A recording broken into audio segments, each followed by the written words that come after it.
Hi folks, on June 16 and 17, 2022, we camped on the edge of an inactive gravel pit along Little Long Road, also known as Ontario Highway 634.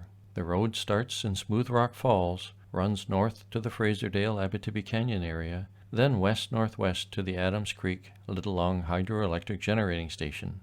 In summer 2022, the road was closed between Adams Creek and the Little Long Dam because Ontario Power Generation was making improvements to the dams in the area. That construction continues until mid-2024. Although the road was closed at the northwest end by Adams Creek, the road did provide access to the boreal forest, the underlying geology, and the plants for a distance of about 42 kilometers or 26 miles from the Fraservale area to the Matagami River. We visited this area to continue geobotanizing this northern region, looking for unusual plants and their relationship with the geology, such as this example of Dawson's stitchwort, or Sabulina dawsonensis, also known informally as rock stitchwort. We stayed 2 nights beside the sandpit because the weather took a turn for the worse when a cold front moved in on June 16. The temperature dropped from a hot and humid plus 25 degrees C, or 77 degrees Fahrenheit, to close to 0 degrees centigrade in just 24 hours, which was accompanied by incredibly strong winds, low cloud, driving rain, and drizzle. So what do you do in a gravel pit while waiting for the weather to improve? That is the subject of this video. 3 things that you can do safely in a gravel pit.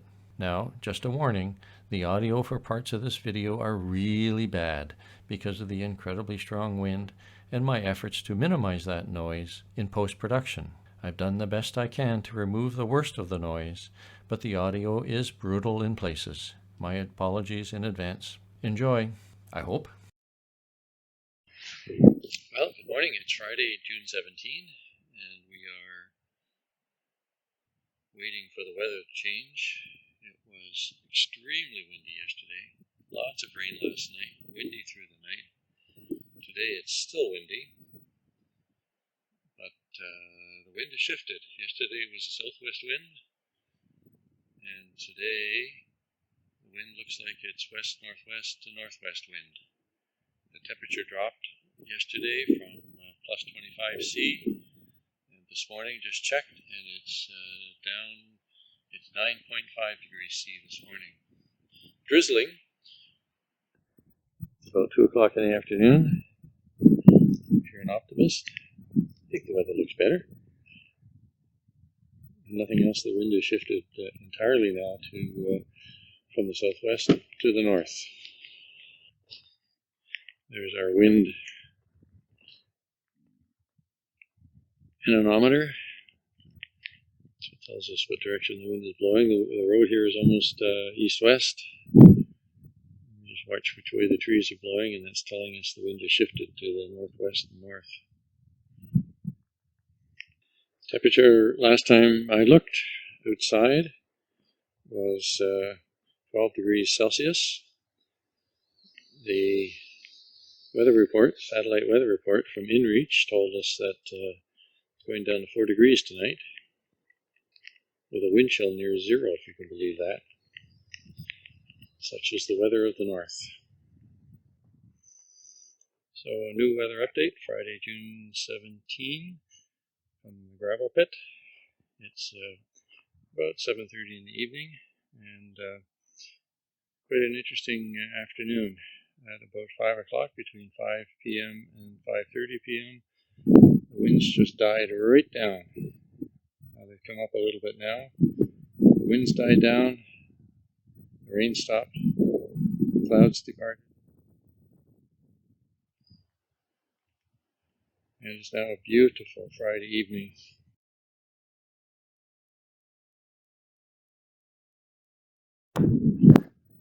One of the things that you could do in a gravel pit, especially if you're a geologist, you never get bored, because there's literally thousands to millions of cobbles that reflect the geology of the local area and have been moved to this part of the world by glacial processes.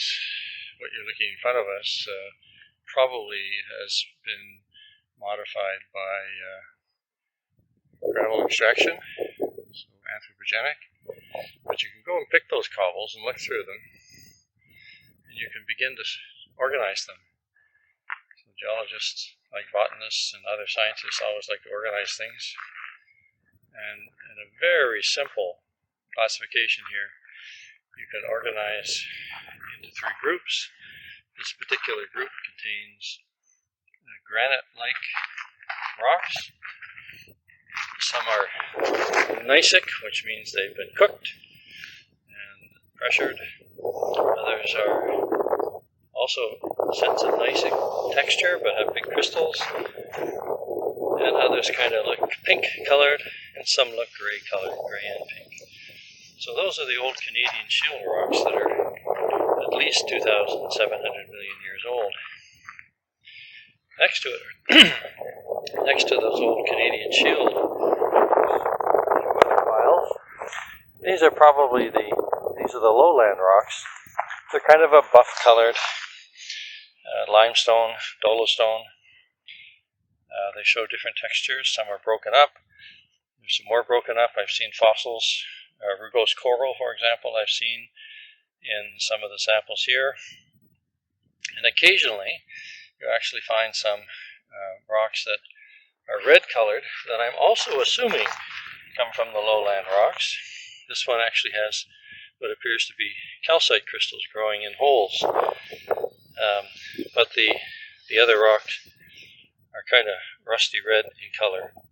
And they probably contain concentrations of iron, which when exposed to the air turns to this red rust. So that's one of the things that you can do if you're safely exploring in a gravel pit. You can choose the cobbles and just organize them into similar color, or similar shape, or similar size, or similar texture. And each one of these can be subdivided in turn. I haven't done that. So it's lots of fun.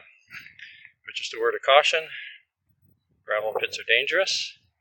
People get killed in gravel pits when they go running around the slides, these steep edges. So if you're going to do this, be very careful, and always have somebody with you, so at least they can report where you're buried if that happens. So, fun in the gravel pit. Fun activity number 2. What can I do in a gravel pit? Well, you can check to see what plants are growing on this disturbed area. And I would say probably better than 90% of the plants that are growing on the actual piles of sand is bladder campion. I'm not sure why that is, but it is everywhere, and it seems to be the early stabilizing plant.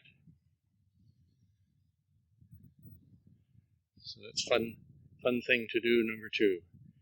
Identify the plants growing on the sides of the piles of sand.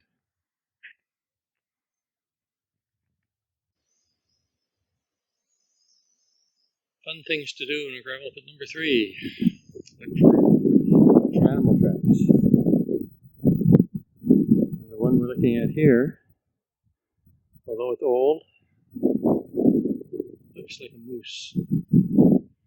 This one in particular, you can see the back 2 claws, I forget what they're called, on the back of the hoof. They're just sitting at the back end of the track. So the moose is going that way. If it in fact is a moose. There's lots of looks like there's lots of moose tracks in the pit. But as I say, they're not new.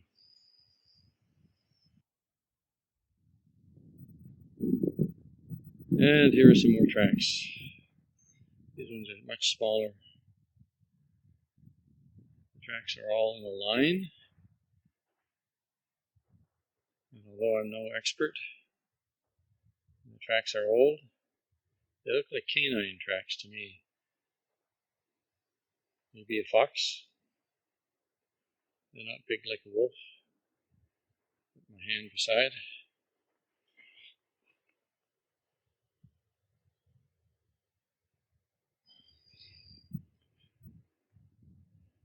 So we have big game moose and little game, possibly a fox.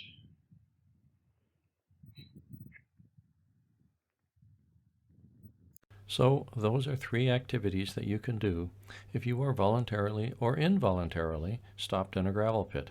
You can organize cobbles into groups based on size, shape, texture, color, or any other physical characteristic you choose. There is no right or wrong answer to that activity. You can identify the plants that grow in the gravel pit, including where exactly they grow. Even if you don't know the name of the plant, you can still photograph it and post it later on a social media or citizen science website for others to identify. You never know what you may find. For example, I was surprised to see so many individual plants of Dawson's stitchwort, Sabulina dawsonensis, growing on the sand piles. I was not certain what its species name was, so I photographed it and posted it on iNaturalist, where 2 experts quickly identified it. Finally, you can look for and try to identify animal tracks that occur in the gravel pit, then try to estimate if they are old or recent tracks. How many individual animals did you see? Perhaps you may be surprised to learn of a 4-legged visitor that passed by during the night. Most of all, be careful if you enter any gravel pit. The steep sides can collapse, and if you enter, it's safest to stay away from the tall, steep sides and travel with a friend. So, in closing, I apologize for the poor audio of this video, but if you learned of a new gravel pit activity, or if you were amused by my scientific latex gloves, please consider liking the video, subscribing to the channel, or adding a comment. Each of those help Google decide if this video might be of interest to others. Thank you, and bye for now.